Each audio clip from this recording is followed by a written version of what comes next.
Hiya, my name is James. This is about myself and about my life story. How I've become to be here now talking to the man that's doing the project. Basically, I was from Wetherby, from a little village just outside Leeds. Went through a really hard time last 10 years of my life. Been through a lot of struggles with my family, losing all my family members. Then I moved from Wetherby to Adel, a little village that's a mile or two out of Leeds, and then lived there for 10 years, which was a real struggle again. Obviously not having my family there, plus, you know, going through a lot of addictions and stuff myself, traumatic times. And now, obviously I lived there for 10 years, and then I give my property up, and I moved out of there because I couldn't cope with all the mayhem and the trouble coming to the house and stuff. So I ended up coming back onto the streets, where I am now, which has been 12 months of me being on the streets, and it's been very hard, really hard time. I'm not going to lie, there's been a lot of choices that I've had to make and stuff, and I'm waiting now currently to get a house from the Leeds City Council, which is going to be the next 5 weeks, but I've been waiting the full 12 months. So I'm trying to get back to my old town where I'm from, but I don't think that's going to happen, so I'm just going to have to take surrounding areas to Leeds City Centre. But again, I'm going to start fresh.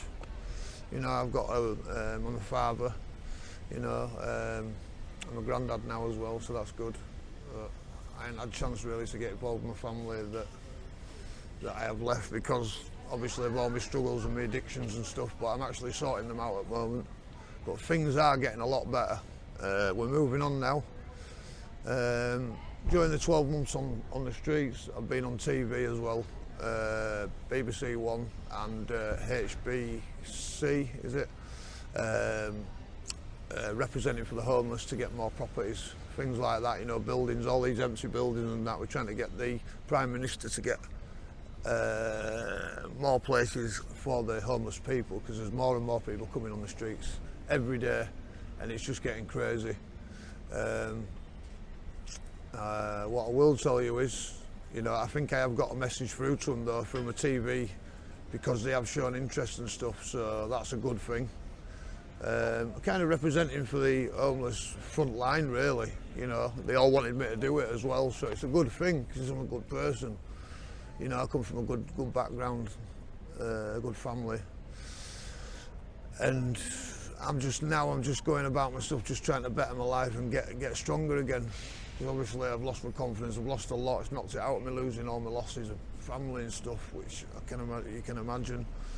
But now I'm moving on and trying to get strong again and settle down into a new property and start again, which I don't know where it's going to go at this very moment in time, but hopefully in the next 5 weeks I should have somewhere, so it's good. Yeah, the food, they come round, it's local charities that come round on various days. Sundays is the feed that's outside Zara's, that's at 7 o'clock for an hour, and that's really handy. They give you everything you need really while you're on the street, sleeping bags, food, all sorts, drinks, everything, socks, boxes, clothes. Then on a Wednesday you've got a group of people pulling trolleys around, and on a Friday who they're like a charity as well, and they go around just looking for people on the streets, you know, that don't tend to go to these places and go further out of town within a mile radius, but some people don't like to go near loads of people, so you won't find them there. But these people go around and they do the angels, blue angels or something they're called. They're really good, really friendly people as well.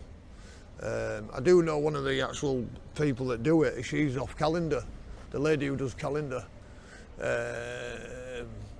I think she's retired now, but she leads with them as well.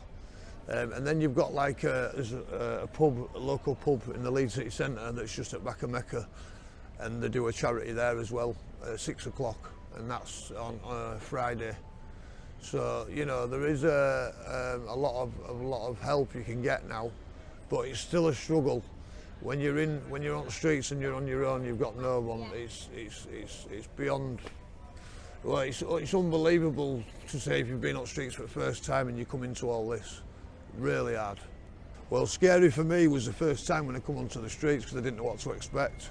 You know, I went from giving my flat up, I didn't lose it, I actually gave it up and walked away from it because of all the strain and the stress. I just lost my mum and there were people. Anyway, I'm not going into too much detail, but when I come onto the streets, for the first couple of weeks I didn't know what to expect. It was bad, sleeping on your own as well. It's scary because all sorts of things go on, you hear about all sorts of stuff. And you know, you don't kind of believe it in background until actually you come and you actually see it, or you know you're there. It's unreal. But I wouldn't recommend it for anyone to be on the streets for long, let me tell you. Please. Well, it just depends how you behave, really. You know, if you're a person that drinks and you're loud and you know causing trouble, then it's going to cause you a lot of problems. But they're not that bad. But they can be, if they need to be with you. But I tend to stay away from that. Do you know what I mean? I don't get in trouble myself. I haven't been in trouble for 15 years, so I stay away from that, you know. Trouble with myself? Just driving offences, just when I was young. Just stupid little things when you're young, you know, growing up. Silly things, really. But I regret them, don't you know, I do regret them. I really do. But I've paid my punishment for it and that, so I just would never do it again, let me put it that way. Plus I'm getting older now, I'm 43-year-old, so things get a lot harder and things aren't as easy. Well, the goals of this is basically to get housed, and then it's going to be hard to transform because most people, when they get the place, it's hard for them to adapt to it, you know. When you've been on the streets for so long, it's tough, you know, to do that transition. And I'm a bit scared about that, but I have got support workers and there is people in place. There's enough support around here, you know. Duncan House and forget the other one now, St Anne's. Brilliant, amazing. But I hope to just get better and eventually sort myself out and get to a point where I want to be, you know. Spend time with my family and that. Get them to come see me and me go see them. That's the goals. Hopes and dreams are to be in a better position, a better life, live a better life than being on the streets, which is one thing that I don't want to be on for much longer. Anybody out there that's younger and they're getting in trouble or whatnot, or they're getting kicked out or coming on the streets, just watch what you're doing, because coming on these streets is not an easy thing. And believe me, I can see, I've seen it and I can stand by it, and believe me, it's tough. In every situation, winter time especially. Winter's coming now and it's going to be really hard. Every winter gets harder. Thank you anyway. That's my story, and I really hope that it can, you know, go out there and help a lot of other people, because it is needed, let me tell you. The more help you can get in life, the better. Thank you very much. Bye-bye.